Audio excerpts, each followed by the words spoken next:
स्वयं स्वभावापुते रभावे कृष्ण कर्मिणा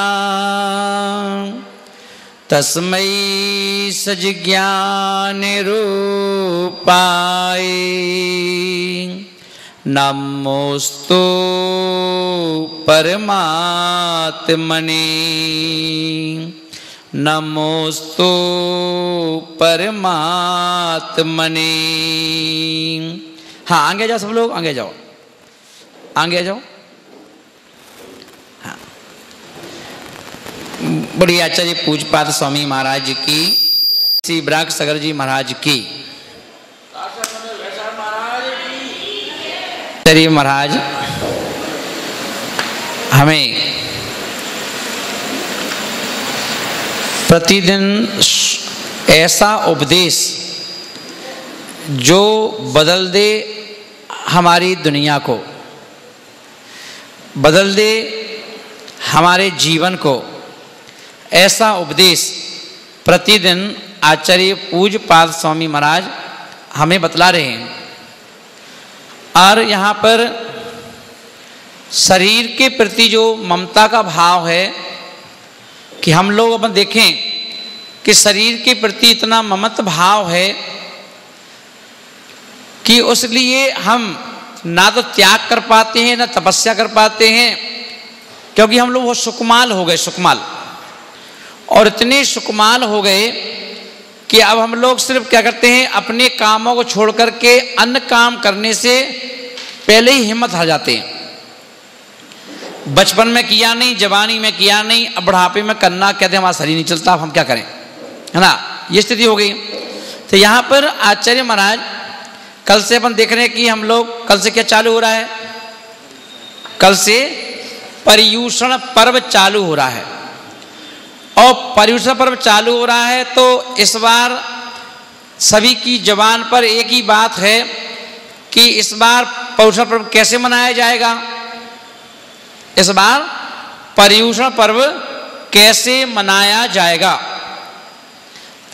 तो मेरा कहना था कि इस बार पर्युषण पर्व को नए तरीके से मनाओ।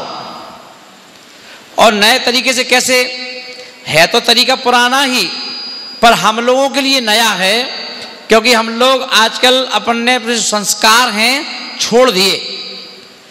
पहले के समय में क्या होता था कि जैन व्यक्तियों का, जैसे मुसलमान बंधुओं की ईद आती है, ईद, तो एक भी मुसलमान व्यक्ति, चाहे वो बच्चा हो, चाहे वो बड़ा हो, चाहे बुजुर्ग हो, हर व्यक्ति बिल्कुल सफेद किट में, कुर्ता पजामा टोपी बिल्कुल नया चमकता हुआ, उसमें दिख जाते हैं। गली गली में चले जाओ, मोहल्ले में चले जाओ, रोड पे चले जाओ, उन्हें देख के लगता है कि आज ईद है। पर ऐसा पहले के समय में पर्युषण पर्व में हम जैनों को देख करके भी ऐसा लगता था कि जैनों के कोई पर्व आ गया है और जैन व्यक्ति पूरी तरह से, है ना, पर्व मनाने के लिए तैयार हो गए हैं। पहले लगता था ऐसा, क्योंकि अपन देखें पहले के समय में व्यक्ति क्या करता था, जो पर्युषण पर्व मनाते थे हम लोग, उसको मनाने के तरीके अलग थे, है ना, कि बच्चा बच्चा एकासन करता था, एकासन, एक टाइम भोजन। अच्छा आप अपने अपने घर में झांक के देखो तो अब घरों में बच्चे लोग एकासन बेकासन कुछ नहीं करते। अब सिर्फ पर्युषण पर्व किसका बचा, जो बड़े बुजुर्ग लोग हैं घर के, है ना, जो पुराने लोग हैं, बस उन्हीं के पास पर्युषण पर्व बचा है, बाकी पर्युषण पर्व गोल हो गया, है ना। कई लोगों को तो, जो आज की युवा पीढ़ी है, हमने उनको ये संस्कार ही नहीं दिए, उनको मालूम ही नहीं है कि एकासन होता क्या है। क्योंकि आज की पीढ़ी को अपन देखें ना, तो उनको पर्युषण पर्व में कोई मतलब नहीं है कि एकासन करना है, और कई लोगों को तो मतलब ही नहीं है, 12 मास ही एक से उनको ये पर्युषण पर्व भी वैसे निकल जाता है, क्योंकि कुछ अलग से होता ही नहीं। क्योंकि मुझे याद है जब हम भी बच्चे की तरह घर में थे और पर्युषण पर्व के जैसे मान लो परसों 2 दिन बाद से पर्युषण पर्व लगना है, तो 1 हफ्ते पहले से माँ हम बच्चों को टॉर्चर करना चालू कर देती थी।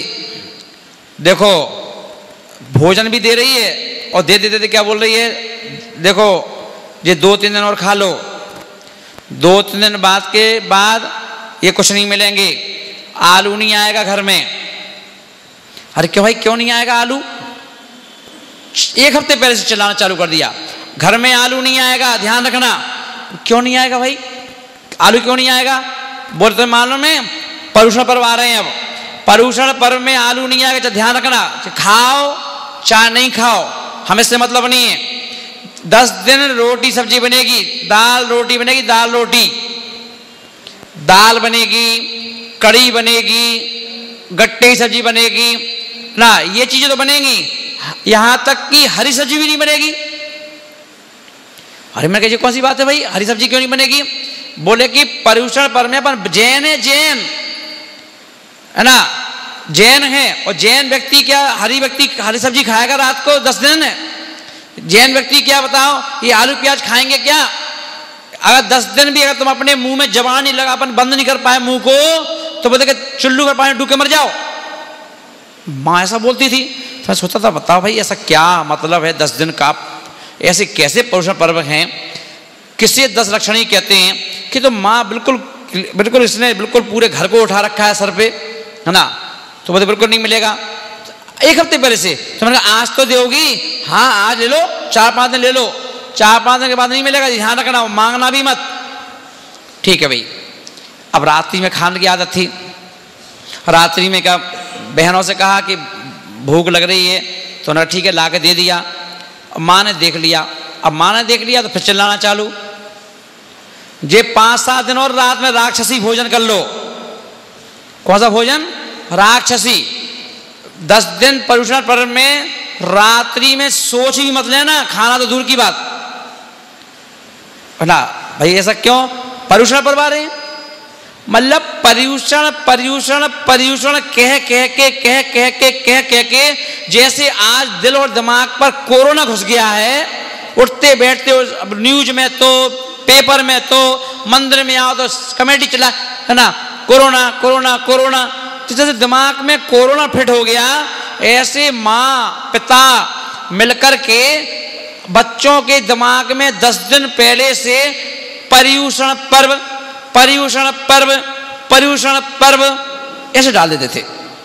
रात्रि में भोजन नहीं मिलेगा, है ना, भी ठीक है, अब रात्रि में भोजन नहीं मिलेगा, नहीं ठीक है नहीं खाएंगे भैया, आलू नहीं खाएंगे 10 दिन नहीं ना, 10 दिन की बात है ना, हाँ 10 दिन नहीं खाना है, ठीक है नहीं खाएंगे, 10 दिन नहीं खाएंगे, चलो रात्रि में भोजन नहीं करेंगे, चलो और बोलो और क्या करना है। अब बच्चे भी तुनक के बोलेंगे माँ बाप से, जब माँ बाप तुनक के बोल रहे हैं कि तुम्हें ऐसा करना है, तो हम भी कहते थे हाँ ठीक है नहीं खाएंगे 10 दिन, 10 दिन तो बात है नहीं खाएंगे, अब चिल्लाना मत, शांति से आहार दो, ठीक है भाई। अब फिर क्या हुआ, देखो 10 दिन के लिए कम से कम बाजार का ही मत खाना। अब देखो तुमने कहना घर में नहीं खाना है, अब बाजार की क्या दिक्कत है ये, तो बस देख बताओ, घर में नहीं खाओगे, बाजार में खाओगे, बाहर धर्म की प्रभावना करोगे कि अप्रभावना करोगे? अगर बताओ, अगर तुम बाजार में होटल में ना पकौड़ी खाओगे, समोसे खाओगे, तो तुम्हें अपनी बाप माताएं की इज्जत का सवाल नहीं है। लोग क्या कहेंगे कि इनके माँ बाप ने कोई संस्कार नहीं दिए, ये तो जैन बच्चे हैं, जैन बच्चा होकर समोसा खा रहा है, होटल में खा रहा है, इसकी मम्मी ने कोई संस्कार नहीं दिए, मम्मी ने कुछ सिखाया नहीं, तो वहाँ हमारी हंसी होगी, इसलिए बाहर भी मत खाना। हमने देखो और एक और दिक्कत, अब बाहर भी मत खाओ, होटल में भी मत खाओ, और तुम दोगी नहीं, बाहर भी नहीं खाएं। बोले कि देखो, बोले घर में तो ये होगा धर्म, घर में हो गया धर्म और बाहर धर्म की प्रभावना। बोले कि अगर बाहर खाओगे तो तुम्हारे चक्कर में धर्म भी बदनाम होगा, हम लोग बदनाम होंगे कि कैसे माँ बाप हैं, इनको जन्म मिला है जैन कुल में और ये अपने बच्चों को इतने संस्कार नहीं दे पाए, कि बच्चे लोग अगर अब होटल में ना खाएं, बाहर उल्टी सीधी चीजें ना खाएं, आलू प्याज ना खाएं, हैं कि 10 दिन इनके मुंह में इतना मतलब वो समता भाव नहीं है कि 10 दिन के लिए अपने मुंह को संभाल कर रख लें। तो अब उसको भी रोक दिया, चलो आलू प्याज तो नहीं खाना है, नहीं कुछ नहीं खाना है। और वास्तविकता में जो माँ बाप ऐसे लग लग के है ना, और जो नियम करवाते थे, तो वास्तविकता में क्या प्रभाव पड़ता था कि जब हम सब्जी मंडी में जाते थे तो सब्जी वाले खुद बोला करते थे कि ये बनियों के लग गए व्रत, ये बनियों के लग गई 10 लाक्षणी, अब ये हरी कम बिकेगी, आलू कम बिकेंगे। तो उस समय 10 दिन के लिए आलू के सब्जियों के रेट कम हो जाते थे, इतना प्रभाव पड़ता था। पर अब तो रात को भी घर में प्रदूषण पर्व चल रहा है, 10 लक्षणी, है ना, और घर में बच्चे कह रहे हैं देखो मम्मी पापा से ज़्यादा टोका टाकी मत करो, तुम्हें अपना करना है तो करो, नहीं करना मत करो, हम आपको रोक रहे हैं क्या, हैं हम तो खाएंगे। बेचारे क्या कहें मम्मी पापा, क्यों? अब माँ बाप का अपने बच्चों पे कंट्रोल नहीं है, अपने बच्चों पर अधिकार नहीं है, सिर्फ नाम के लिए है कि ये हमारे बच्चे हैं, बाकी बच्चों से डर करके माँ बाप रहते हैं, इसलिए घर में उनका इतना अधिकार नहीं है कि वो घर में उनका वर्चस्व हो। तो क्या होता है, माँ बाप तो बेचारे ठीक है एक आसन कर रहे हैं, और बच्चे लोग आलू भी बन रहा है, उसकी घरवाली बना देती है ना, आलू बन रहे हैं, रात्रि में पराठे बन रहे हैं, है ना, खा रहे हैं आराम से, सब कुछ खा रहे हैं, है ना। अब माँ बाप बेचारे मन महसूस करके रह जाते हैं कि भाई क्या कहें इनसे, ये स्थिति घर की, है ना। तो पर्युषण पर्व में पहले के समय में 15 दिन पहले से पर्युषण पर्व की तैयारियां चालू हो जाती थी, 15 दिन पहले से। क्या की तैयारियां? माँ क्या करेगी, उठा करके 5-7 किलो गेहूं उसे पानी से धो करके, और हम ही लोगों से कहेगी एक काम करो, ये धूप में डाल के आओ, एक कुछ बिछा देगी चादर वगैरह, इसमें डाल के आओ, धो दिए। और फिर क्या करेंगे, जब धो दिया अब जाओ, फिर कहेंगे उनको हाथ से फेर के आओ, फिर शाम को उठा के लाओ, पूरा काम करवाएगी। वो पहना देती थी, है ना, गीली टॉवेल, जाओ ये काम करके आओ, अब ये वाला काम करके आओ, है ना, ठीक है भैया। अब वो गेहूं पिसेगा, वो वाला गेहूं यूज में आएगा, उसका आटा बनेगा, उससे रोटी बनेगी। आजकल तो जैनों के यहाँ पहले कभी भी बाजार से पिसा हुआ आटा नहीं आता था, और आज अगर जैनों के जितने भी घर हैं उन घरों में यदि जाकर के देखा जाए तो अगर मान लो यहाँ पर 5000 घर हैं, तो 5000 घर में अगर जाके देखो तो मुश्किल से 25-50 घर मिलेंगे जहाँ पर आज भी गेहूं ला करके धो करके पीस करके फिर उसका आटा यूज होता हो, 50 घर। बाकी में रेडीमेड आटा आने लगा, घरों में रेडीमेड आटा आने लगा। बाजार से गए, शक्ति भोग फलाना आटा, ये आटा 5 किलो का पैकेट ले आए, 4 किलो का पैकेट ले आए, 2 किलो का पैकेट ले आए। अब वो वाला आटा हमारे घरों में प्रवेश कर चुका है। कल भी सच्चाई है कि नहीं है, बताओ। अब वो आटा आने लगा, जबकि प्रतिदिन व्हाट्सएप पर, फेसबुक पर हर दिन नए नए खुलासे हो रहे हैं कि जो बाजार के आटे हैं उनमें प्लास्टिक को डाला जा रहा है, प्लास्टिक, है ना, और प्लास्टिक डाली जा रही है। कईयों बार उसमें दिखाया गया कि देखो ये आटा लिया उन्होंने ऐसे हाथ में और नल पानी चालू कर दिया, और वो उन्होंने ऐसा करना चालू कर दिया, उसमें क्या देखा कि आटा जितना था वो निकल गया, और हाथ में लास्ट में क्या बचा, प्लास्टिक। वो बिल्कुल खूब पानी डालते जाओ, इतनी गुठली बच गई। कभी आप लोग घर में देखना करके, है ना, प्लास्टिक है। अब आप बताओ, ये कंपनियों की और देशों की ये चाल है कि आपको अब अपनी अपनी माँ के द्वारा ही रोटी के माध्यम से अपने ही बच्चों को जहर दिया जाए। ये वो जहर है जो स्लो पॉइजन कहते हैं, है ना, स्लो पॉइजन। आप अपने बच्चों को अपने हाथ से रोटी बना खिला रही हो, है ना, पर साथ में प्लास्टिक खिला रही हो, और जब प्लास्टिक पेट में जाएगा तो क्या होगा, है ना, बीमारियां होंगी। और फिर कल के दिन पता, अब देखते हैं कभी कहते बहू बीमार है, कभी कहते सास बीमार है, कभी कहते ससुर बीमार है, कभी कहते पति बीमार है ना, और कोई ना कोई बीमारी में पैसा निकल रहा है कि निकल रहा है, तो प्लास्टिक जा रही है आटे में। अब उसके पश्चात पहले के समय में बाजार की मिर्ची, बाजार की हल्दी, बाजार का धनिया, बाजार का गरम मसाला, है ना, कोई भी व्यक्ति जैन परिवारों में कभी भी यूज नहीं किए जाते थे, चाहे MDH का हो, चाहे फलाने मसाले हों। पर आज हम लोग इतने आलसी हो गए क्योंकि हमने अपने बच्चों को लगा दिया पढ़ाई में। तुम तो पढ़ाई करो, तुम तो अपनी जॉब करो, है ना। अब हमारे पास इतना टाइम नहीं है, इसलिए बाजार में गए, बोले जैन व्यक्ति है, जैन मसाले हैं, जैन के मसाले हैं। अरे जब जैन के मसाले हैं, जैन व्यक्ति है, तो तुम कौन सी जैन नहीं हो, तुम क्या हो? तो आप अपने घर में 4 लोगों के लिए, 6 लोगों के लिए मसाले पीस करके नहीं खा सकते हो, तो चुल्लू पर पानी डूब के मर जाओ। पर्यूषण पर्व ही क्या, हम जैनों को तो 12 महीने घर के मसाले ही पिसे खाना चाहिए।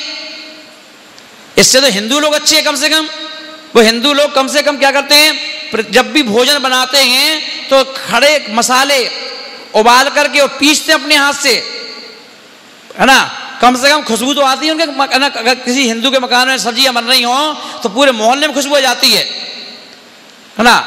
और एक अपन लोग हैं, बाजार के MDH के मसाले आ गए, और को बस पैकेट लाए, बस फाड़ करके अपने अपने प्लास्टिक की डिब्बियां हैं उसमें डाल दिया, बड़े कि कोई समझ ना पाए कि बाजार के मसाले खा रहे हो, है ना जी। मायाचारी भी आ गई।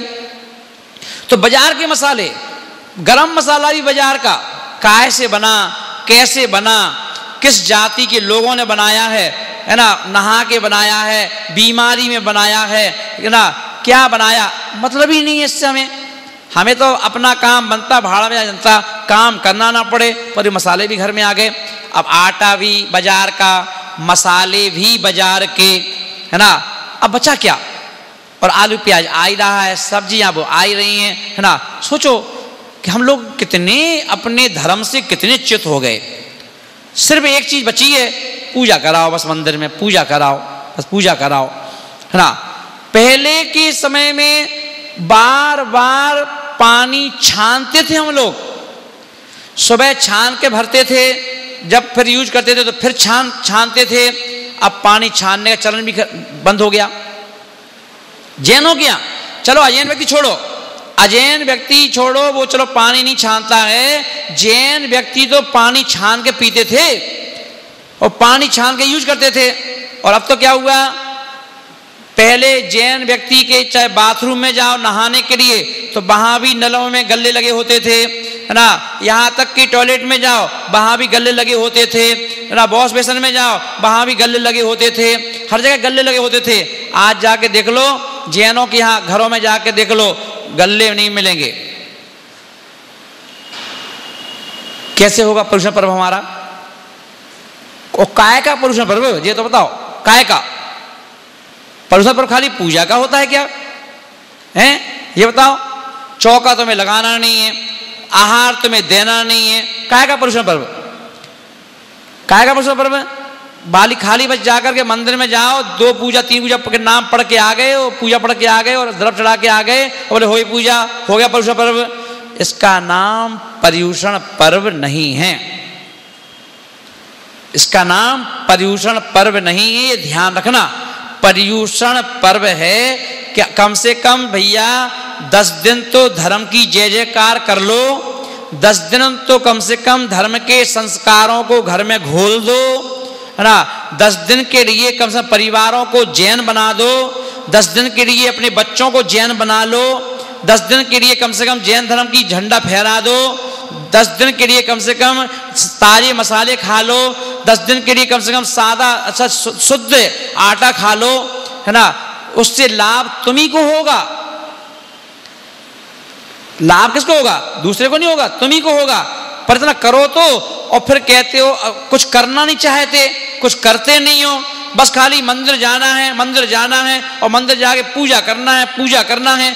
अरे ये तो रूढ़ी परंपरा हो गई, लकीर के फकीर हो गए। इसका नाम पर्युषण पर्व नहीं है। पर्युषण पर्व का मतलब है कि जो हमारी बोलो बोलो श्रावक, बोलो श्रावक। श्रावक में कितने अक्षर हैं? श्रा, बा और का। हाँ 3 शब्द है कि नहीं? श्रावक।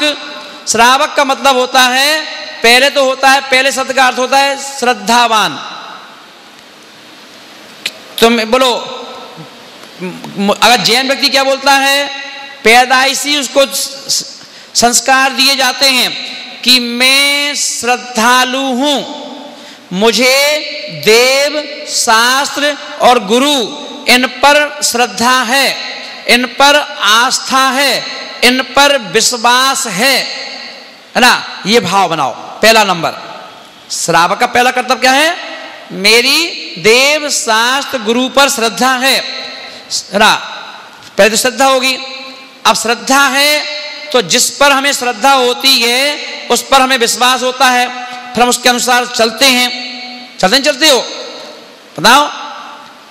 अब श्रद्धा है तो श्रावक का पहला अक्षर श्रा, श्रद्धा वाला। अब हो गया बा। बा का मतलब है विवेकवान। बा से विवेक। विवेक का मतलब है हमें कैसे खाना चाहिए, कैसे बनाना चाहिए, कैसे खिलाना चाहिए, है ना।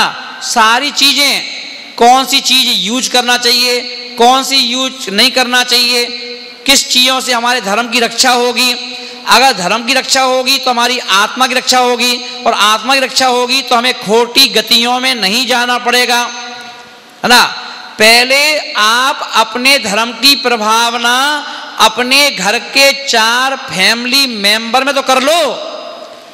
जब तुमसे उम्मीद करेंगे कि तुम अपने अड़ोसी पड़ोसियों को भी करवा सकते हो, फिर तुमसे उम्मीद करेंगे तुम अपने समाज में कर सकते हो। उसका नाम पर्युषण पर्व है। विवेकवान, विवेक के साथ रहो।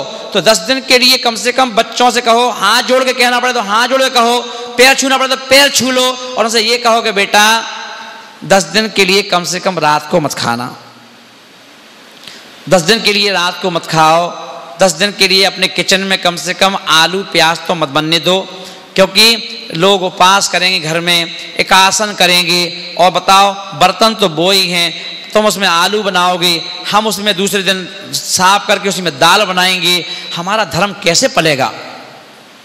है लगार लगी आएगी, लगार, और लगार का दोष उतना ही लग जाएगा। तो इसलिए कम से कम 10 दिन के लिए बर्तन साफ रख लो, और 10 दिन के लिए ना उसमें प्याज का उपयोग करो, ना आलू का उपयोग करो, है ना। घर में ही नहीं होना चाहिए। इतना तो कर लो कम से कम 10 दिन के लिए। 10 दिन के लिए कम से कम पानी छान के यूज करो, पानी छान लो अच्छे से। अभी तो अपन क्या करते हैं, धोखा दे रहे हैं भगवान को और अपने आप को। कौन सा गल्ला लगा के रखा है? जो नल होते हैं, नलों में बच्चों की तरह चड्डी सी पहना दी, वो थैली बना दी, थैलियां, और थैली बना करके उसमें नाड़ा बना दिया उसका भी, और नल को पहनाई और नाड़ा बांध दिया। बच्चे अच्छे हैं, बच्चों की चड्डी रोज चेंज तो हो जाती है, कम से कम दिन में 3 बार, मगर उस नल की चड्डी तो एक बार पहनाई, जब तक वो सड़ ना जाए, जब तक वो गल ना जाए, जब तक वो फट ना जाए, जब तक वो बिल्कुल चिकनी ना हो जाए, तब तक बंधी रहेगी। बताओ कैसे जैन हैं हम लोग? कैसे तुम्हें जैन कहें? कैसे तुम्हें जैनी भाई कहें? तुम तो अपने खुद के संस्कार भूल गए। अरे तुमसे अच्छे तो मुसलमान अच्छे हैं, कम से कम वो अपने धर्म को कट्टरता के साथ पालन तो करते हैं। वो किसी की नहीं सुनते, चाहे सरकार कहे, चाहे शासन कहे, चाहे प्रशासन कहे, चाहे कोई कुछ कहे, चाहे कोई उंगली उठाए, पर वो जो धर्म कह रहा है उनका वो करेंगे। अब ठीक है, वो उनका धर्म के हिसाब से वो जो गलत करते हैं वो धर्म नहीं है, पर कम से कम अपन अपने हिसाब से भैया जो धर्म कह रहा है, हमारा धर्म फेमस है वर्ल्ड में, पूरे भारत में नहीं पूरे वर्ल्ड में फेमस है कि जैन धर्म के लोग है ना बहुत डरते हैं हिंसा से, अहिंसावादी होते हैं, अहिंसा का पालन करते हैं, पानी भी छान के पीते हैं, हर वस्तु को देख सोच करके काम करते हैं, क्यों? हिंसा ना हो जाए। तो हम लोग अहिंसावादी हैं, तो उसका नाम विवेकवान। समझ में आ रहा है? तो विवेक है क्या नहीं हमारे अंदर? पर अपन ने विवेक को टांग दिया खूंटी पर, विवेक को भी टांग दिया खूंटी पर। अब तीसरा क्या बचा? का यानी क्रियावान। क्रियावान का मतलब क्या है? क्रियाएं, हमारी क्रियाएं ऐसी होना चाहिए इस पर्युषण पर्व में कि हमारी क्रियाओं को देख करके कोई भी व्यक्ति समझ जाए कि देखो ये जैन व्यक्ति है, ये क्या है? जैन व्यक्ति है। और देखो जैन व्यक्ति के मतलब अगर तुम्हारे बच्चे, तुम्हारी लड़की अगर ऑफिस में जाए तो अपने घर से बोतल लेके जाए पानी की, है ना, कोई कहे भैया पानी, वो अपने घर का पानी पिए। 10 दिन अभी हमारे पर्युषण पर्व चल रहे हैं और पर्युषण पर्व में हम घर से पानी लाए हैं, छाना हुआ, हल्का सा प्राशक भी है, और वो वाला पानी पिएंगे, है ना। अभी तक तुम्हारे बच्चे ऑफिस में नाश्ता कर रहे हैं, समोसे कचौड़ी खा रहे हैं, अब 10 दिन वो बच्चे मना करें, भैया हम तो 10 दिन खाएंगे नहीं, क्यों? पर्युषण पर्व चल रहे हैं, घर का शुद्ध भोजन करेंगे हम, 1 टाइम 2 टाइम, है ना, वो करेंगे। तो कम से कम क्या होगा, आपका एक बच्चा अगर एक ऑफिस में जाएगा और वहाँ पर जो और भी अन्य स्टाफ के लोग हैं उनके बीच में बैठ कर के अगर आलू नहीं खाएगा, प्याज नहीं खाएगा, भोजन नहीं करेगा, नाश्ता नहीं करेगा, तो कहेगा कि पर्युषण पर्व चल रहे हैं, तो आपके पर्युषण पर्व की प्रभावना उस कंपनी में भी हो जाएगी, उसके ऑफिस में भी हो जाएगी। और ऐसे कितने सारे बच्चे हैं अलग अलग ऑफिस में जाएंगे, अलग अलग जॉब करने जाएंगे, वहाँ पर कितनी धर्म की प्रभावना होगी, और कितने लोगों को पता चल जाएगा कि जैन व्यक्ति, जैन बच्चे, जैन लड़कियां, जैन लड़के, है ना, रात्रि में भोजन नहीं करेंगे, रात्रि में आलू प्याज नहीं खाएंगे, है ना, क्यों? क्योंकि जैनों के पर्युषण पर्व चल रहे हैं। हमें मुसलमानों का रमजान याद है, हमें हिंदू समुदाय की नवरात्रि याद है, हमें गणेश जब देखें आज हम सुबह जब मैं दर्शन करने गया था, गणेश कल से बैठना है, आज से ही कितनी भीड़, आज से ही है ना, कितने लोग, कितनी महिलाएं, लड़कियां, पुरुष, बच्चे सुबह 5 बजे से लंबी लंबी कतार लगी थी। कहाँ जा रहे हैं? मंदिर जा रहे हैं, मंदिर जा रहे हैं, गणेश जी के बाद दर्शन करने जा रहे हैं। हमने कहा देखो एक ये हैं, एक ये हैं, इनको गणेश का वो दिख रहा है, झुंड का झुंड बना के जा रहे हैं, 50-50 लोग, कोई कोरोना का संकट नहीं है। बताओ जा के नहीं जा रहे? बाबा देखा नहीं था सुबह, हैं? बताओ 50-50 लोग जा रहे हैं इकट्ठे, है ना। एक अपन है, अपन को तो वैसे ही बहाना चाहिए। हाँ, अपन लोग मंदिरों से दूर हो गए, आपके बच्चे वैसे ही मंदिर से दूर हो गए, अब तो आपकी बहुएं भी मंदिरों से दूर हो गई। ना बहुओं को ऐसा कोई जरूरी तो है नहीं, ना सास कहती है कि मंदिर जाना जरूरी है, ना ससुर कहते हैं कि मंदिर जाना जरूरी है, ना बच्चों बेटे से कहते हैं कि मंदिर जाना जरूरी है। ठीक है, अब अपन तो भैया चले जाते हैं, अब उनकी बेजाने, पल्ला झाड़ लिया आपने तो ऐसा क्या करके हैं कि उनकी बेजाने, जाएं तो ठीक है, नहीं जाएं तो ठीक है, हम तो अपनी पूजा कर आए, हम तो अपना काम कर आए, पर बहू बना दो तुम्हारी भोजन रही है, हैं? तो ना बहू से कहा कि बेटा 10 दिन के लिए बाजार के मसाले मत करियो यूज, कहा तुमने बहू से? नहीं कहा। तुमने कहा कि रात में अपन लोग नहीं खाएंगे, हम भी नहीं खाएंगे, आप लोग भी मत खाना, कहा बहू से? नहीं कहा। काय का पर्युषण पर्व, कैसा पर्युषण पर्व, है ना, कि अगर हमारे अंदर बताओ क्रिया ही नहीं है पूरी, तो कम से कम 10 दिन के लिए मैं देखता था जब हम लोग घर में थे तो मुझे गर्व होता है अपनी माँ पे, अपने पिताजी पे गर्व होता है। I am proud my father my mother, proud होता है। और वो इसलिए होता है कि उस माँ ने ऐसे संस्कार दिए थे, घरों में ऐसी क्रियाएं करवाई थी, ऐसी क्रिया, ऐसा विवेक, ऐसी श्रद्धा कि आज उन्हीं के दिए हुए संस्कारों ने आज बिहार सागर बना दिया, बिहार सागर मुनिराज बना दिया, है ना। वो उन्हीं के दिए हुए संस्कार हैं कि उन्हें वो टोकती रहती थी, रोकती रहती थी, है ना, डांटती रहती थी। मंदिर नहीं जाते थे तो वह माँ नाश्ता नहीं देगी, भोजन नहीं देगी, क्लेश मचा देगी। मंदिर जाओ, मंदिर जाओ, मंदिर जाओ। चाहे भले हम मंदिर ना जाएं, पर उसको उसकी संतुष्टि के लिए 2 मिनट के लिए घर से बाहर चले जाते थे। चलो इसको संतुष्टि हो जाए कि मंदिर गए। कहाँ हुआ है मंदिर? हाँ हुआ है। फिर भी देखो, एक माँ तो माँ है, इसको माँ कहते हैं। वो कहती थी, मुझे लगता था कि शायद मंदिर जाता नहीं है, ये हमारे मन को रखने के लिए घूम फिर के आ जाता है। तो माँ बोलते मंदिर नहीं गए थे? हाँ मंदिर गए तो थे, अब अभी तो आए मंदिर से ही। अच्छा बताओ कौन मिला था मंदिर में? मिला कौन था ये बताओ भाई। सब समाज के लोग हैं, पहचान के तो हैं ही, बताओ अच्छा कौन मिला था मंदिर में? अब माँ से लड़ूंगा मैं, अरे भैया मंदिर में क्या हम भगवान को देखने जाएं कि ये गिनने जाएं कौन कौन मिला था? हम क्या किसी को देख रहे थे क्या? तो झूठ बोल रहे हो, मंदिर गए ही नहीं हो, है ना। और मंदिर गए होते तो बक्के पता चल जाता कि कोई कौन मिला था। चलो ठीक है भैया, चलो अच्छा घंटा बजाना, हमें आवाज़ आएगी, हम देखेंगे घंटे की आवाज़ आई कि नहीं आई, है ना। तो गए नीचे, भैया इंतजार करते कोई घंटा बजा दे, कोई जा करके कोई घंटा बजाया, पहुंच गए अपन घर पे, देखो घंटा बजाओ तो अभी, वो हमने बजाओ तो, है ना।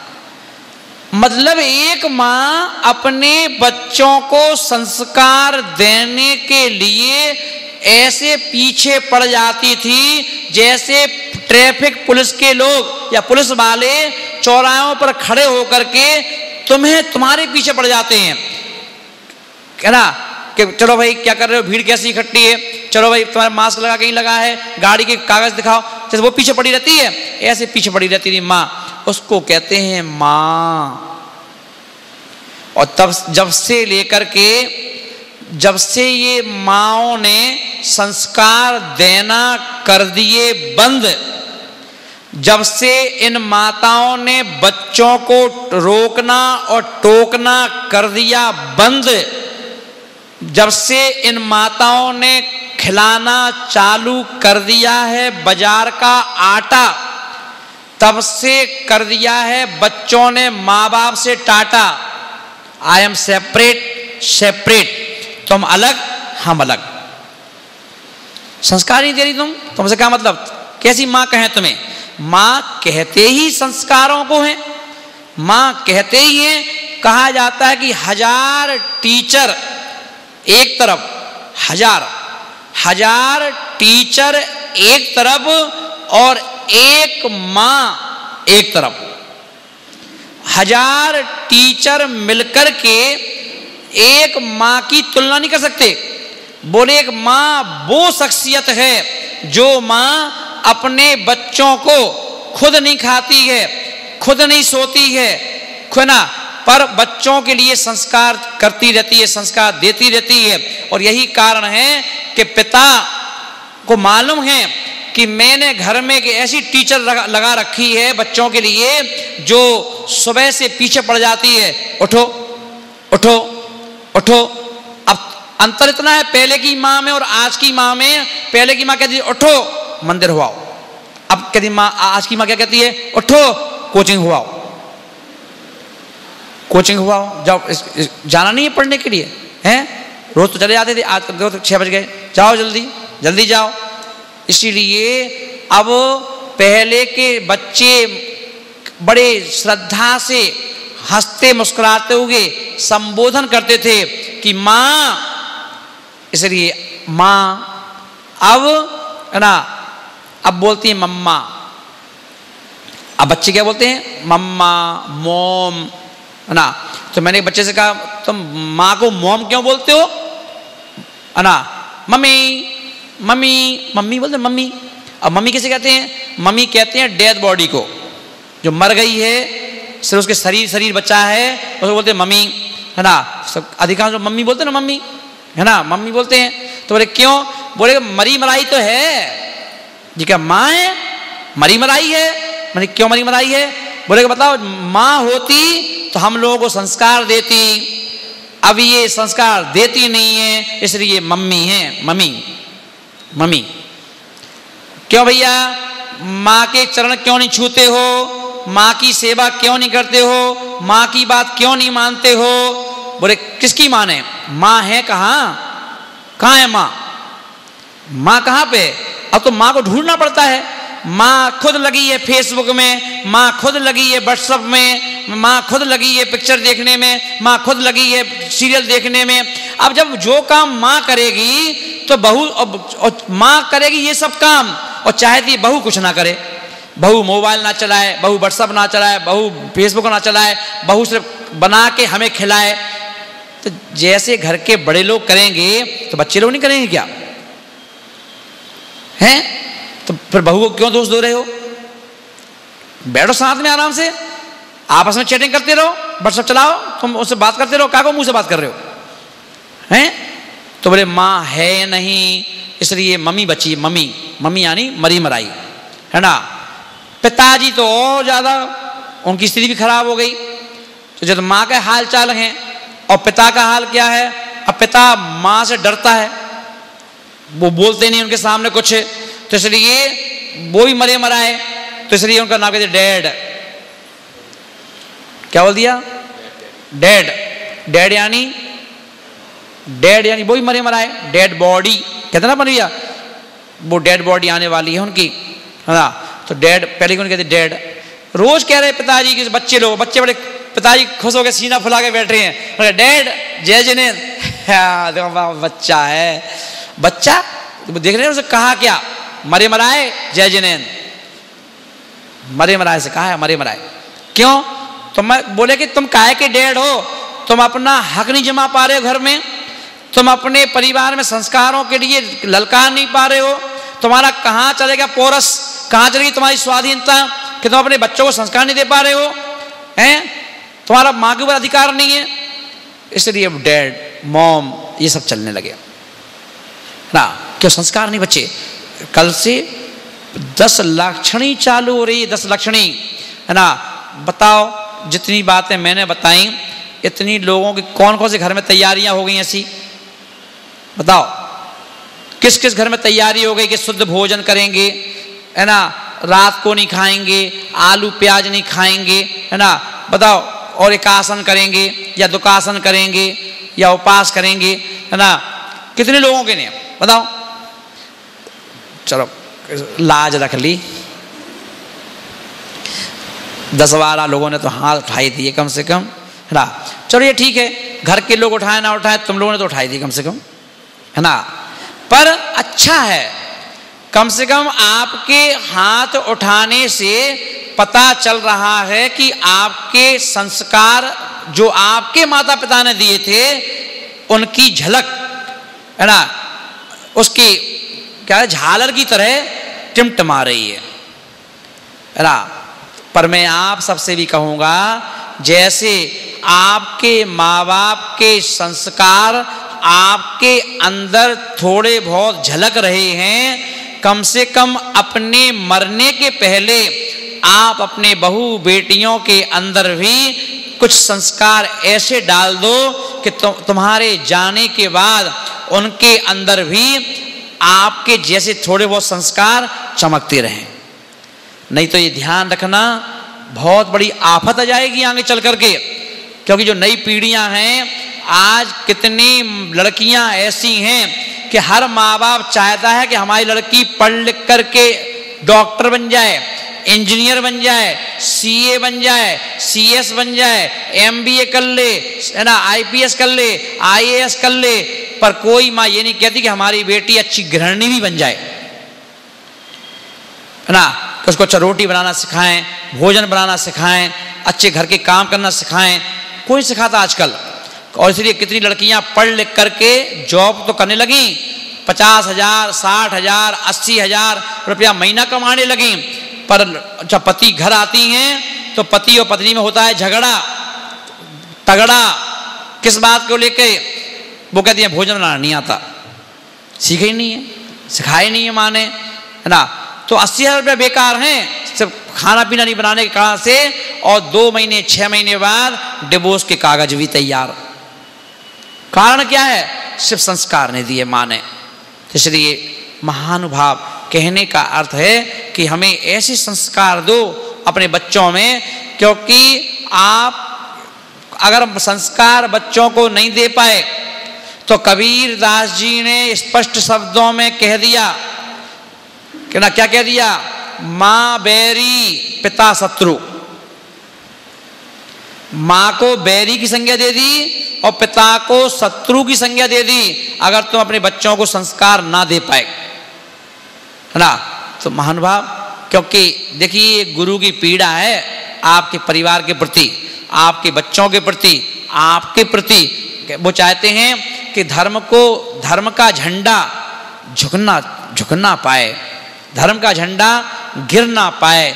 कम से कम उसकी जिम्मेदारी आपकी और हमारी तो है। हम तो चलो कमरे में रहते हैं, फिर भी अपना यहीं रह करके भी करते रहते हैं, पर आप लोग तो अपने अपने मोहल्लों में रहते हो। कम से कम अपने अपने मोहल्ले की जिम्मेदारी तो ले लो, क्या ना, कि वहाँ कम से कम झंडा फहराओ, कम से कम लोगों को पता चले कि आज पर्व पर्व लग गया 10 दिन का, है ना। लोगों में अपने मोहल्ले में तो इतना कम से कम शोर मचाओ कि लोग कहें कि भाई क्या है तुम्हारे यहाँ, क्या हो गया आजकल, है ना। भैया हमारे यहाँ लगे पर्व, अब हम लोग शुद्ध खाएंगे, ऐसा करेंगे वैसा करेंगे।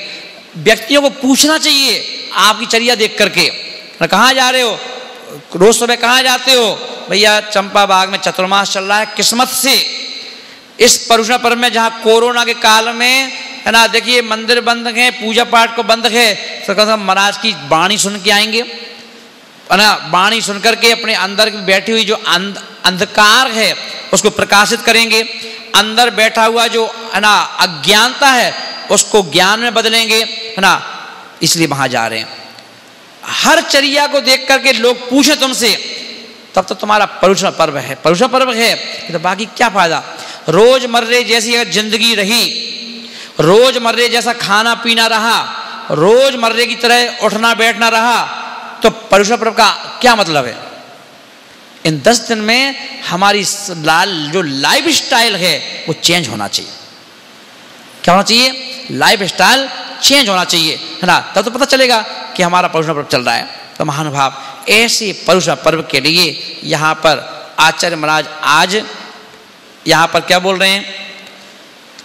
कल बताया था कि बंध कैसे होता है और कैसे मोक्ष होगा, जब हम अपने शरीर के प्रति निर्ममता का भाव रखेंगे। कल कहा था ममता का भाव रखेंगे तो हमसे कोई व्रत नहीं हो पाएगा। हो पाएगा क्या बताओ। अगर शरीर के प्रति राग है और शरीर के प्रति राग है तो आपसे कहेंगे एक टाइम खा लो बेटा, अरे हो एक टाइम खा लो, क्या खा लो, है जिंदगी मिली है, ऐश करो, खाओ पियो मस्त रहो, है छोड़ने के लिए है क्या। हम 2 टाइम खाएंगे भैया, 10 दिन के लिए आलू प्याज मत खाइयो, बाजार का मत खाइयो। तो जिस व्यक्ति को अपने शरीर से राग है वह व्यक्ति किसी प्रकार की त्याग तपस्या नहीं कर पाएगा, और जिस व्यक्ति को अपने शरीर के प्रति राग भाव नहीं है, निर्ममता है, वही व्यक्ति इन 10 दिनों में धर्म की प्रभावना कर पाएगा। पर्व में त्याग करेगा, साधना करेगा। आज अपन देखें बच्चों का ग्रुप आया है ना आगरा से, अभी पीछे बैठे भी बुलाएंगे आगे, है ना। इन बच्चों ने पिछले साल लास्ट ईयर चतुर्मास हुआ था, सारे बच्चे बोले महाराज जी इतनी साधना कर रहे हैं तो हम लोग भी करेंगे, संडे को हम भी नमक नहीं खाएंगे, है ना, हम लोग भी एक टाइम भोजन करेंगे। पूरी प्रभावना कर रहे थे सब बच्चे आगरा में। और उस चतुर्मास का ये प्रभाव था कि 41 लोगों ने प्रतिमा धारण की चतुर्मास में। जब उनको पता चला कि हम लोग जिंदगी में अभी तो श्रावक भी नहीं है, ग्रस्त हैं, तो उन लोगों ने क्या किया, किसी ने 2 प्रतिमा, किसी ने 3 प्रतिमा, किसी ने 1 प्रतिमा, ऐसे प्रतिमा धारण करके 41 लोगों ने प्रतिमा धारण की। बोले कि बताओ महाराज आंख खोलने वाले मिल गए, गुरु मिल गए बताने वाले, है ना। हमें प्रवचन नहीं चाहिए। देखिए प्रवचन तो तब सार्थक है जब पहले आपका बेस तैयार किया जाए। आप घरों में बैठ कर के कहां कहां गलतियां कर रहे हो, एक ऐसा कोच चाहिए, है ना, जो आपको ये बताए कि बेटा कर तो रहे हो धर्म, पर ऐसे नहीं ऐसे करो। पहले आपका बेस तैयार किया जाए फिर उसके ऊपर आत्मा का महल खड़ा किया जाए। पर पहले बेच तो सही हो, है ना, क्योंकि बोलो जैसा खाओगे अन्न वैसा होगा मन। जैसा खाओगे अन्न, जैसा अन्न खाओगे वैसा मन होगा तुम्हारा।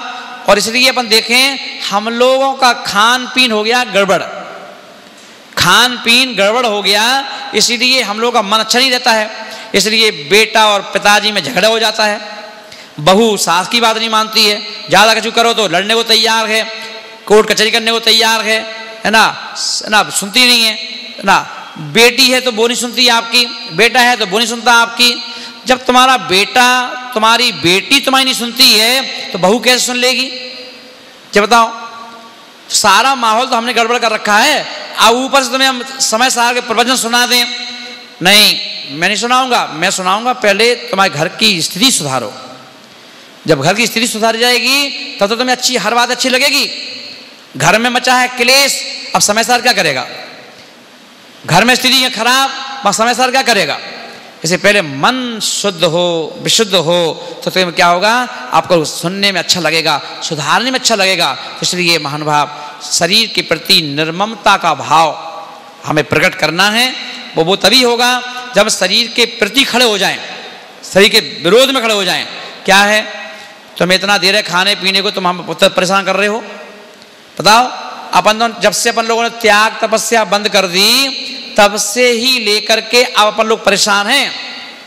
किसी को कोई दर्द है, किसी को कमर का दर्द है, किसी को कोहनी का दर्द है, किसी को सर्वाइकल है, किसी को है ना क्या कहते हैं माइग्रेन है, किसी को शुगर हो गई, किसी को कुछ हो गया, किसी को बाईपास हो गई, किसी को कुछ पास हो गया, है ना। इसी में लगे क्यों? अब हम लोग शरीर के प्रति जितना शरीर को पोसोगे ये उतना परेशान करेगा। नौकर घर में काम करता हो, उस नौकर को उससे काम मत करवाओ, तनख्वाह देते जाओ और खूब ध्यान रखो, अच्छा खाने पीने को दो। वो आलसी हो जाएगा और वो काम नहीं करेगा,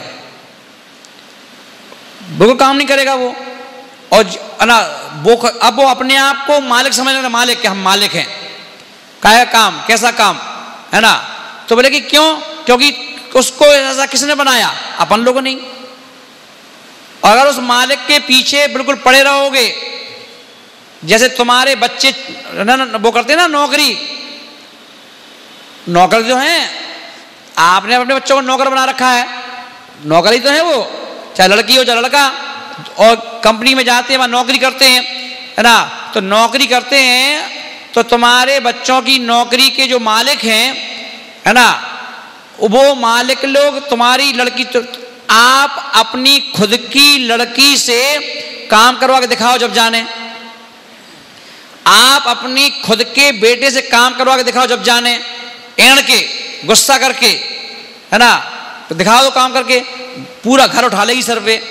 और वही लड़की जब ऑफिस पहुंचती है तो वहां उनके जो वहां का बॉस है, वहां उनके एचआर है, उनकी उंगलियों पे नाचती है, उंगलियों पे नाचना पड़ता है, तब जाके वो तनख्वाह लेके आ पाती है ना। वहां पर 8 बजे ऑफिस में अगर प्रवेश का टाइम है तो वहां पर थम्स लगाना पड़ता है, अगर थम्स नहीं लगा तो पैसे कट जाएंगे, और ज्यादा थम्स नहीं लग पाए तो नौकरी से भगा दिया जाएगा, भाग जाओ, बहुत सारे नौकरी करने तैयार हैं, तुम्हारी जरूरत नहीं है। तो वो ही तुम्हारी लड़की और तुम्हारा लड़का ऐसे टाइम से भागता है कि भैया चाहे मंदिर छूट जाए, चाहे खाना पीना छूट जाए, चाहे कछू हो जाए, चाहे भूखे रह जाएं, पर टाइम से पहुंच जाएं 8 बजे। क्यों? क्योंकि वहां पर रियायत नहीं है, वहां पर ढील नहीं है, इसलिए वहां पर नौकरी जो है अच्छे से हो रही है ना। है क्या रियायत बताओ?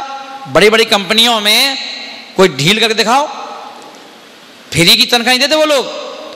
वहां पर प्यास भी लग रही हो तो पानी पीने वहां नहीं जा सकते आप, यहीं बैठो, पानी यहीं आ जाएगा, काम करो काम। उन आपके बच्चों को वो कंपनियां भले 50,000, 60,000, 80,000 रुपया दे रहे हो, पर जैसे आप नींबू को निचोड़ते, नींबू को बिल्कुल पूरी ताकत लगा देते, पूरी ताकत है कि एक बूंद भी नींबू की बूंद में, नींबू में बूंद रह ना जाए, 2 रुपये का खरीद के लाए हैं एक नींबू, है ना। तो जैसे नींबू में रस निचोड़ते हो आप, ऐसे ही कंपनी भी तुम्हारे बच्चों को नींबू निचोड़ लेती है। ऐसे निचोड़ लेते, बताओ उन बच्चों की हालत देख लो आप, उन बच्चों की जिंदगी बची क्या बेचारे। हम लोग दिल्ली में देखते थे, जो तो ग्वालियर है संस्कार हैं, हम लोग दिल्ली एनसीआर में देखते, 15 साल रहे दिल्ली में, लड़के लड़कियां, इतनी सुंदर सुंदर लड़कियां बेचारी सुबह 6 बजे नींद भी नहीं खुल रही, फिर भी मुंह धो करके और गाड़ी में बैठ के जा रही हैं। हम डर गए, नमाज नमोस्तु, ऐसे आधी सो रही आधी जग रही। मैंने क्यों भाई, माँ जी हमारी लड़की है, तुम्हारी लड़की है जो तुमने कभी देखा ही नहीं इसको, कैसे देखोगे महाराज। सुबह 6 बजे चली जाती है। तो मैंने कहा 6 बजे कौन सा ऑफिस खुल जाता है, हैं 6 बजे कौन सा ऑफिस खुल जाता है कि 6 बजे तुम्हारी लड़की जॉब पे जा रही है। बोले महाराज जी खुलता तो 8 बजे है, पर 2 घंटे लगते हैं जाने के, है ना। कंपनी में बहाना नहीं चलता। अगर रास्ते में सचमुच का भी जाम मिला है तो कंपनी को जाम से मतलब नहीं है, कंपनी तो कहती है कि हमें तो 8 बजे चाहिए यहां पर, 8 बजे यहां चाहिए। अगर तुम लगातार 4-5 दिन लेट हो गए, कंपनी भगा देगी महाराज। बोले ये कंपनी है, घर नहीं है ना। यहां तो बड़ा डंके की चोट पे वो देते हैं सैलरी, और डंके की चोट पे काम करवाते हैं, तब जाके काम होता है। अब 6 बजे जा रही है महाराज, 8 बजे पहुंचेगी, 7 बजे पहुंच जाएगी तो 1 घंटा इंतजार कर लेगी वहां पर यहां से निकल जाएगी 6 बजे, है ना। और उसके बाद 8 बजे ड्यूटी ज्वाइन, उसके बाद जब छुट्टी होती है शाम को 7 बजे 8 बजे, तो आने में लग जाते 2 घंटे, तो 10 बजे आती है। अब 10 बजे आती तो वैसे थक जाती, चाहे दिन भर लैपटॉप, इतना बड़ा लैपटॉप लगे हैं उसमें काम करना है पूरा, आंखें खराब, चश्मे लग गए, है ना। शादी के पहले आधा काम खत्म हो गया उनका। अब लड़कियां बची कहां। अब पहले लड़कियों की शादी होती थी, अब तो महिलाओं की शादी होती है। हाँ, पहले लड़कियों की शादी होती थी, 18 साल 20 साल में शादी हो जाती थी, तो लड़कियों की शादी होती थी। अब लड़कियों की शादी कहां होती है, अब तो 30 साल में शादी होती है, 30 में, 30 की 31 की 32 की, उनमें शादी हो रही है। तो अब लड़की कहां बची, वो 32 की साल की, बताओ। और 32 साल तक क्या करती रही, बोले नौकरी, है ना।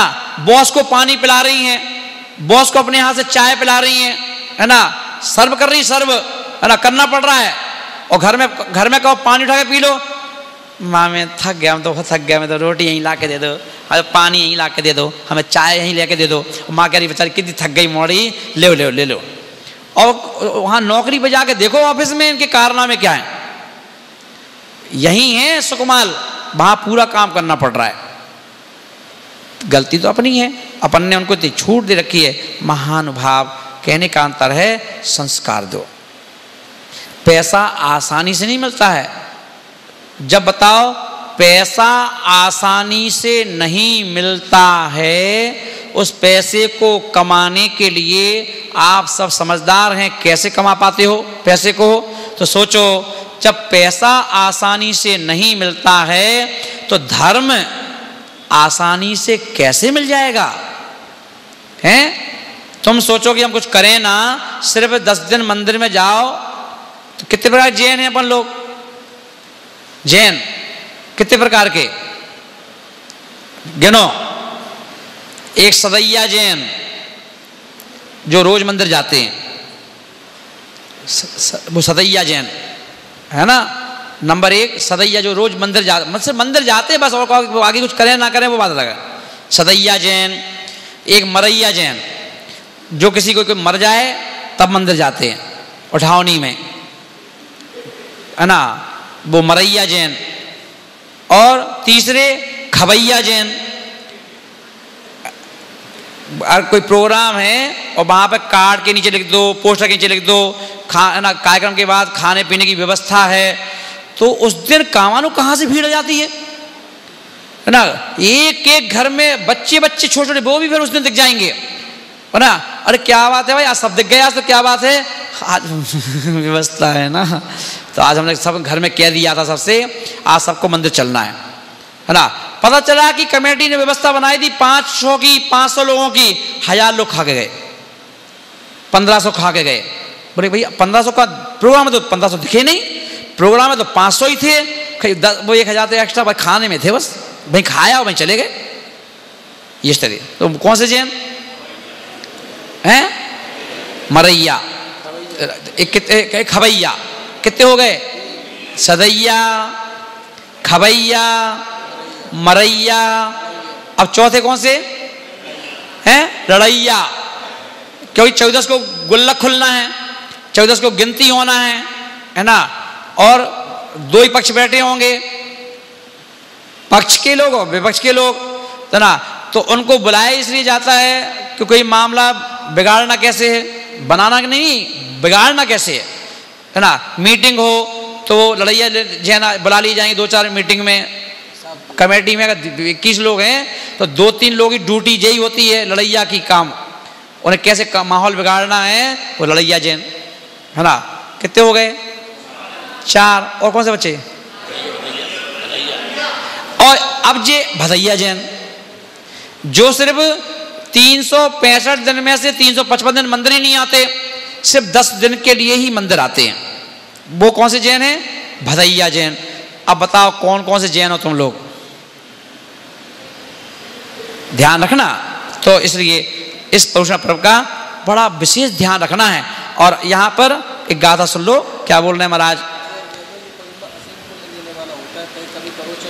हैं? नहीं, पर्युषण पर्व का महाराज जी जो 30 दिन है, 30 दिन जो है, 30 दिन भाद्रपद के जो 30 दिन हैं, पर्युषण पर्व तो 10 दिन का है, पर ये 10 दिन भी भादों के महीने में आया है। पर पूरा का पूरा भादों का महीना क्यों शुभ माना गया?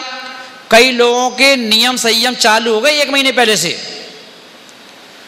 पूरे भादों का महीना जो चालू होता है 1 तारीख से लेकर के, वो पूरा भादों का महीना कई लोग व्रत करते हैं, नियम करते हैं। क्यों करते हैं? क्योंकि जैसे अपन कहते हैं कि आज फलाने भगवान का कल्याणक है, आज फलानी तीज है, आज अक्षय तृतीया है, आज ये है, आज वो है, बोलते नहीं बोलते बने से। तो वो तो आते हैं कभी 8 दिन में, कभी 15 दिन में एक बार। मगर इस भादों के महीने में, महीना तो होता है 30 दिन का, और 38 व्रत आते हैं। कितने व्रत आते हैं? 38। तो इसलिए पूरा महीना है जो 38 व्रतों का है, पर्वों का। इसलिए 38 पर्व एक साथ मन जाते हैं यदि हम इस महीने में शुद्ध भोजन, शुद्ध त्याग तपस्या के साथ 1 महीना निकालते हैं। तो इसलिए तो यहां पर आचार्य महाराज बोल रहे हैं, क्या बोल रहे हैं यहां पर? कल कहा था कि बद्धते मुच्यते जीवा, कि इसीलिए तुम पूर्ण यत्न से निर्ममता का मनन करो, चिंतन मंथन आराधन भी तथा उसी को नमन करो। जीव कर्म से बंधता तब है, ममता से जब मंडित हो, बंधन से भी मुक्त वही हो, निर्ममता में पंडित हो।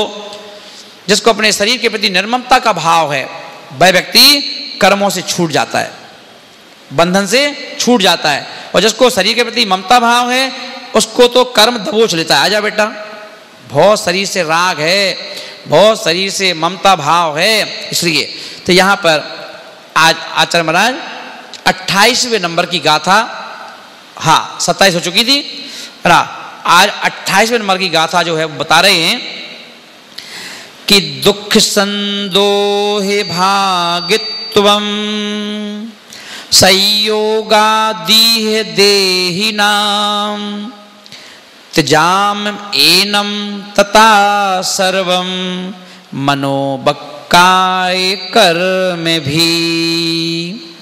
कि दुख संदोहम भागित्वम संयोगादीह देहिनाम त्यजाम एनम तथा सर्वम मनोबक्काय कर्म भी।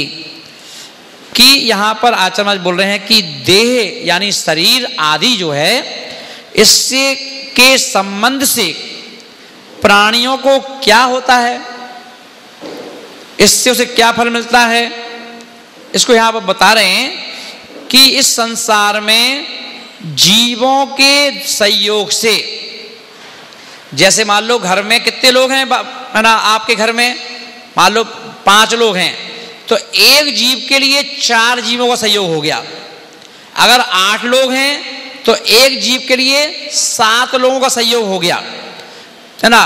तो यहां बोल रहे हैं कि जो सहयोग है संसार में, सहयोग से, यानी जो सहयोग है उससे दुख का समूह का भागीदार बनना पड़ता है। क्योंकि एक व्यक्ति कोई भी काम करेगा वो 7 लोगों के लिए करेगा। जैसे बताओ, आप घर में मान लो एक गृहिणी हो, तुम कितना खाओगी? 2 रोटी, 4 रोटी, कितनी सब्जी खाओगी? 50 ग्राम 100 ग्राम लौकी में काम चल जाएगा, है ना। मगर तुम्हें 7 लोगों की चिंता है तो 7 लोगों के हिसाब से भोजन बनाना पड़ेगा, हैं।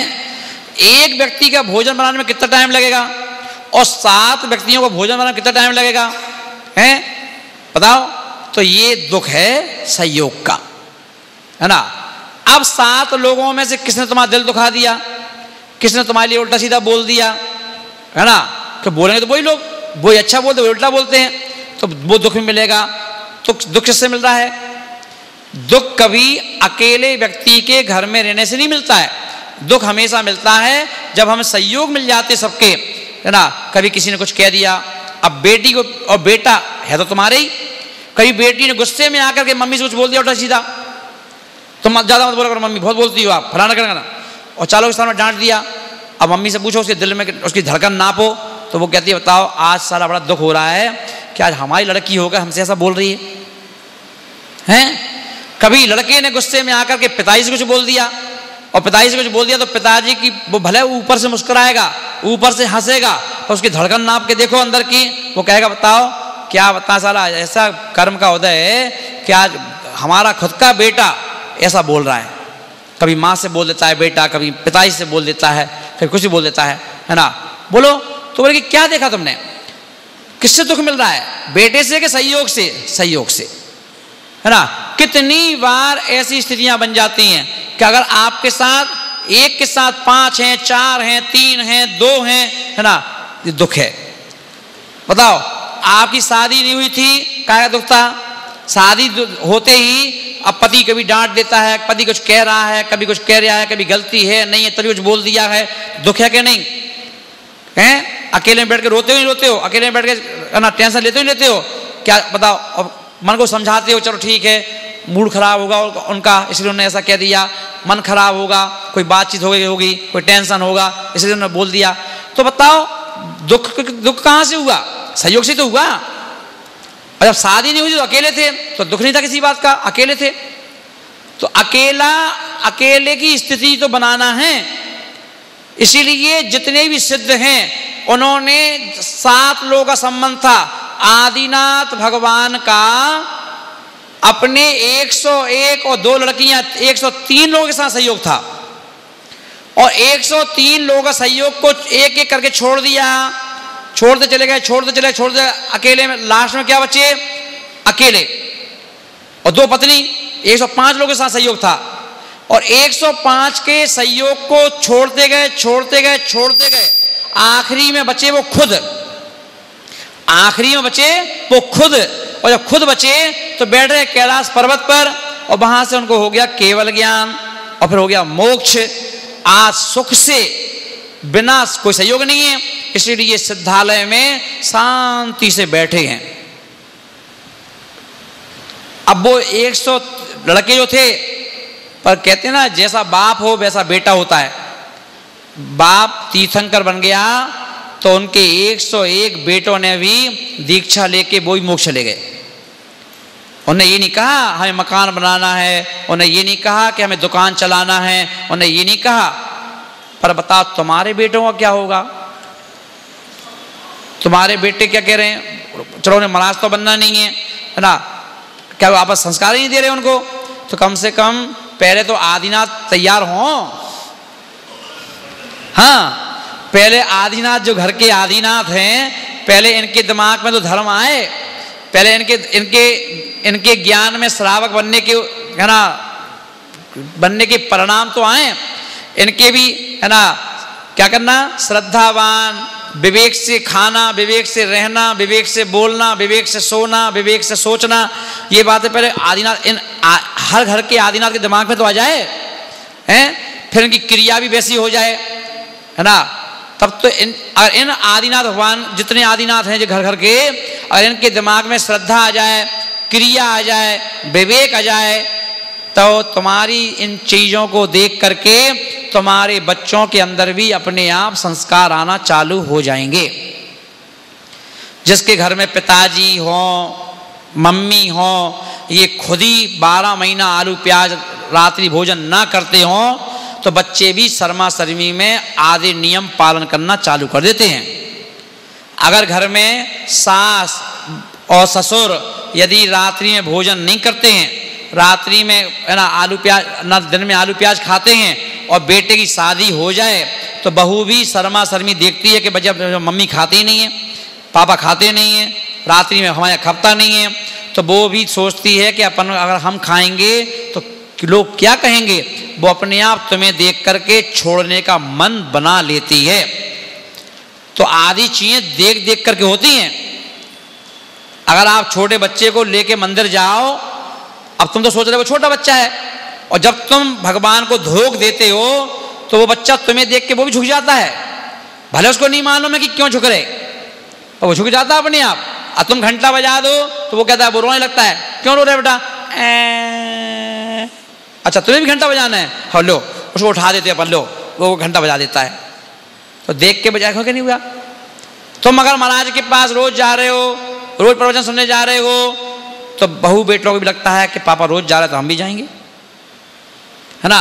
पर ये आदत में फिक्स हो जाना चाहिए सब चीजें, तब तो फिर हमारा परिवार आदिनाथ जैसा परिवार बन सकता है कि पिताजी मोक्ष, है ना, दोनों लड़की आरिका माता, 101 बेटे सब मोक्ष चले गए, ऐसा परिवार हो जाए। बताओ महानुभाव। तो कहने का अर्थ है कि हम सब लोग धर्म को ऐसे अंगीकार करो। धर्म का मतलब खाली गए मंदिर और छू के आ गए मंदिर को, ऐसा मंदिर नहीं। गए और बस पूजा उठाई जनमानी और 10 पूजा करके आ गए, ऐसी नहीं।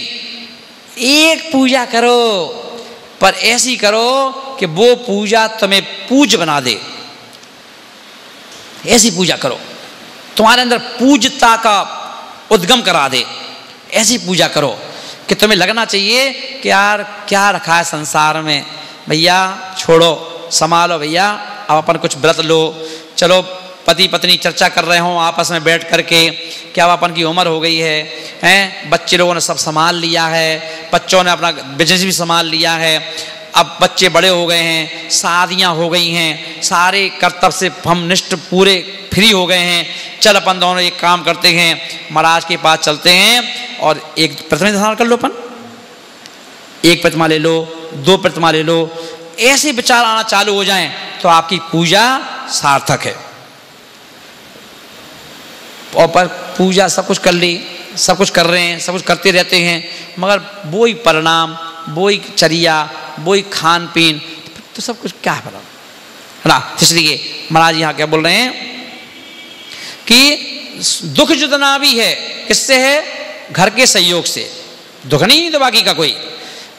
इस कारण से एनम सर्वम, इन सभी शरीर और कर्म के सहयोग को, शरीर को और शरीर के सहयोगियों को क्या कर दो, बोलो, मन से, वचनों से और काय से क्या कर दो, छोड़ दो। क्या कर दो, छोड़ दो। जैसे हम लोग छोड़ के आ गए ना, ऐसे छोड़ने की आदत डालो, है ना, छोड़ दो। और जिन जिन ने छोड़ दिया वे ही व्यक्ति इस धरती पे जन्म लेते हैं और धीरे से एक समय में मोक्ष चले जाते हैं और मोक्ष के भागीदार बन जाते हैं, सिद्ध बन जाते हैं। और उन सिद्धों को हम लोग नमन करते हैं। बोलो अनंतानंद सत परमेष्टि भगवान की। हाँ।